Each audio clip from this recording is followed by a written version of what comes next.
What is going on YouTube? It is your boy MrBaboon back with a reaction video. This time we have how this high school turned into a fascist read thing in 5 days. Listen. School was not my best subject, especially reading. I hated reading. I hated reading. Favorite subject at school was lunch.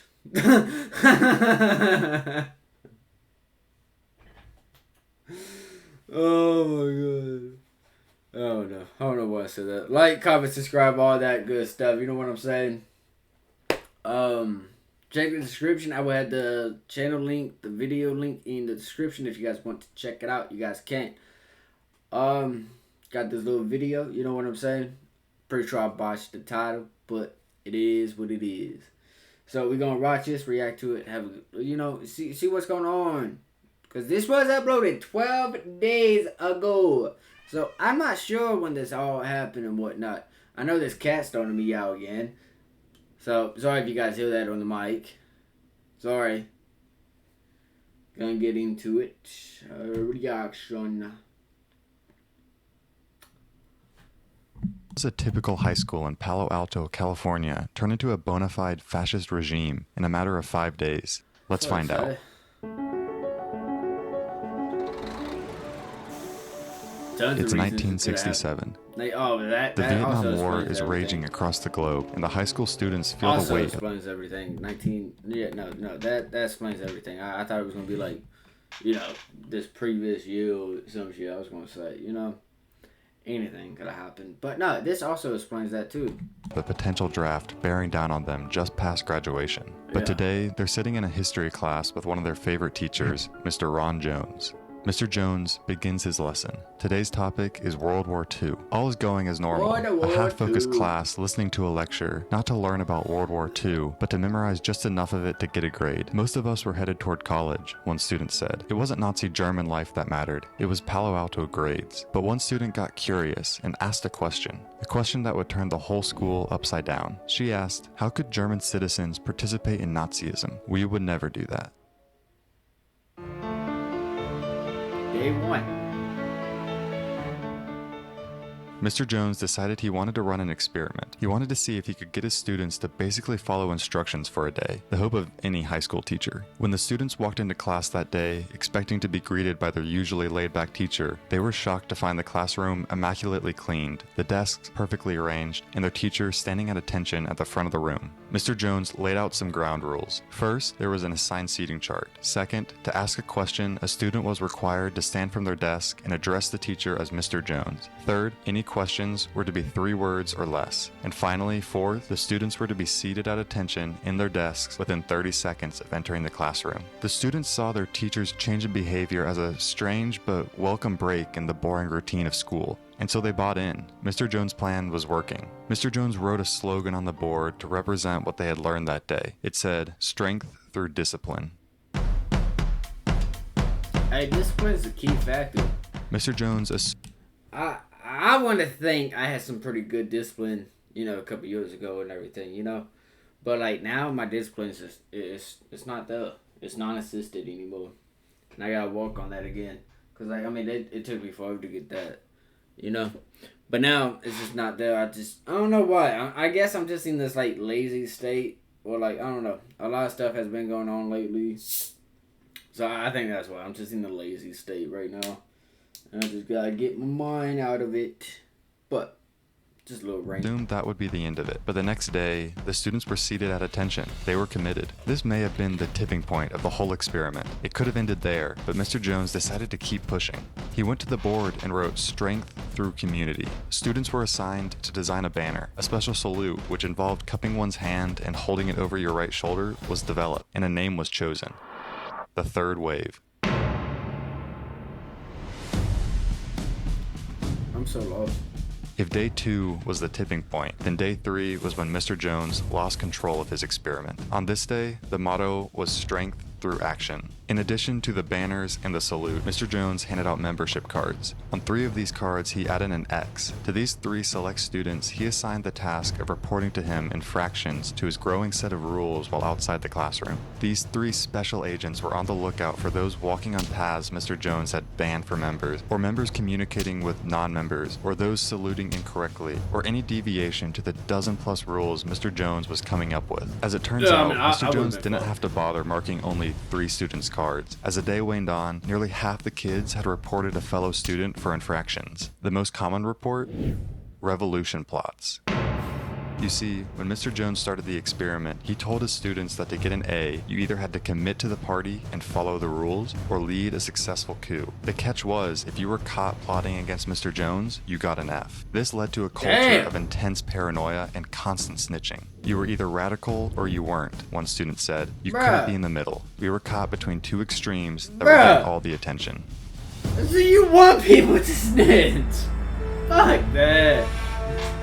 The fuck?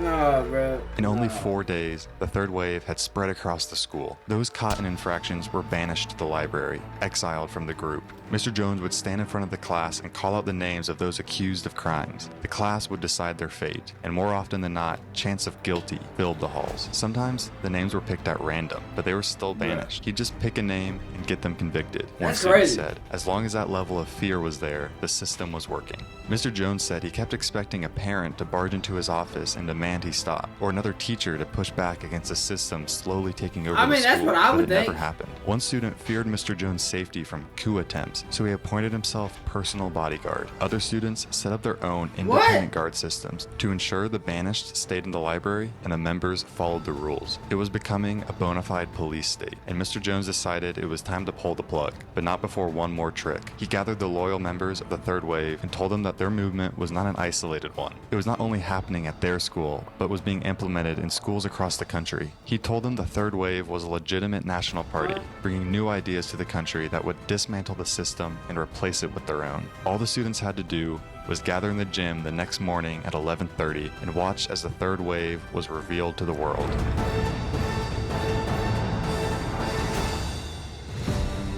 Okay. I mean, I'm intrigued with it. Mr. Jones went all out for his final performance. He gathered his friends and had them pose as reporters. On the gym floor was a lone television, ready to display the public announcement of the third wave. The students filed in, disciplined as ever, and Mr. Jones led them in their beloved chants: strength through discipline, strength through community, strength through action. Now is the moment of truth. He turned to the TV, turned it on, and then stepped back. The students waited with bated breath to see their loyalty rewarded, their faith fulfilled, but nothing happened.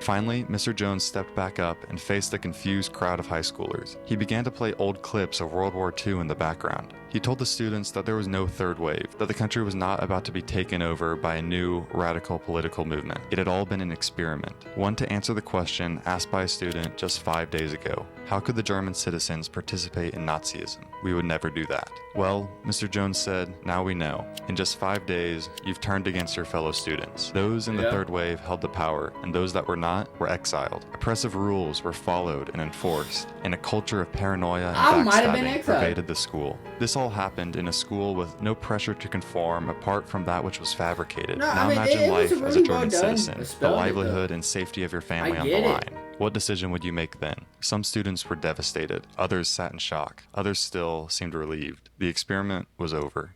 I mean,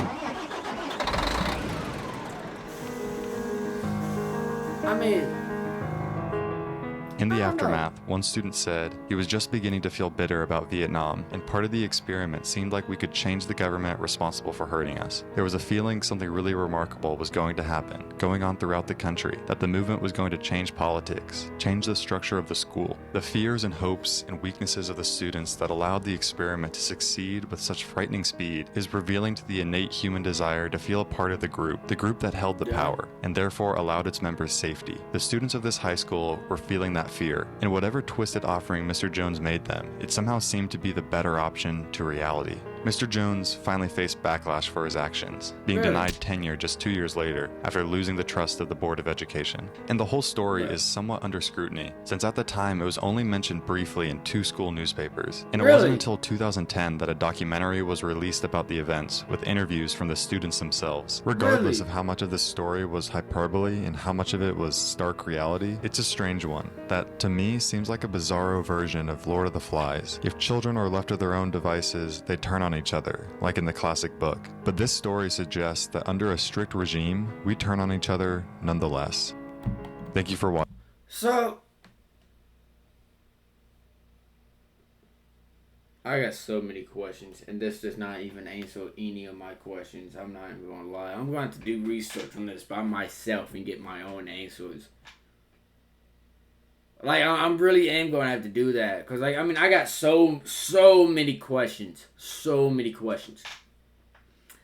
And I feel like the way to get my answers is from this. The best way to do that Themselves. Regardless. is this. Part of the experiment seemed like we could change the government responsible for hurting us. There was a feeling something really remarkable was going to happen, going on throughout the country, that the movement was going to change politics, change the structure of the school. The fears and hopes and weaknesses of the students that allowed the experiment to succeed with such frightening speed is revealing to the innate human desire to feel a part of the group that held the power, and therefore allowed its members safety. Like, I the got students so of this many high questions. school were feeling that fear, and whatever twisted offering Mr. Jones made them, it somehow seemed to be the better option to reality. Mr. Jones finally faced backlash for his actions, being denied tenure just 2 years later. I get it. I really do. I get why he did it. You know, I really do. Like, I mean, I the way I'm seeing it, he did this for experiment. It was nothing to, like, you know what I mean? That's the way I'm seeing it. He was just doing this for experiment, and, like, you know, the students, like, I get it. But at the same time, definitely should have, you know, maybe a little bit gone about that a little different, you know? But, I mean, after losing the trust of the Board of Education. And the whole story is somewhat under scrutiny, since at the time it was only mentioned briefly in 2 school newspapers. Yes. And it wasn't until 2000.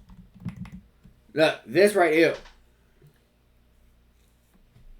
A documentary about the third wave, the lesson plan. I'm going to find this because, I mean, I got so many questions. I really, really do. I got so many questions.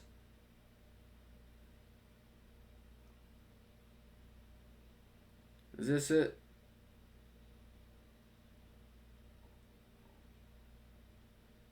Okay, this might not be it. Okay, maybe it is. No, it's not. No. No, it just fucking wasn't. No. Bro, and then if my fucking phone would stop doing stupid shit. See, here it is. I found it. Bro, fuck off. God damn.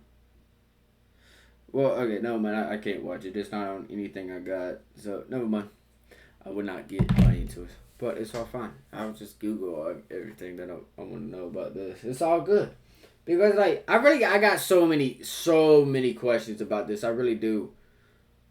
I get it. I really do. But, like, at the same time, he should have just done a whole different way about this.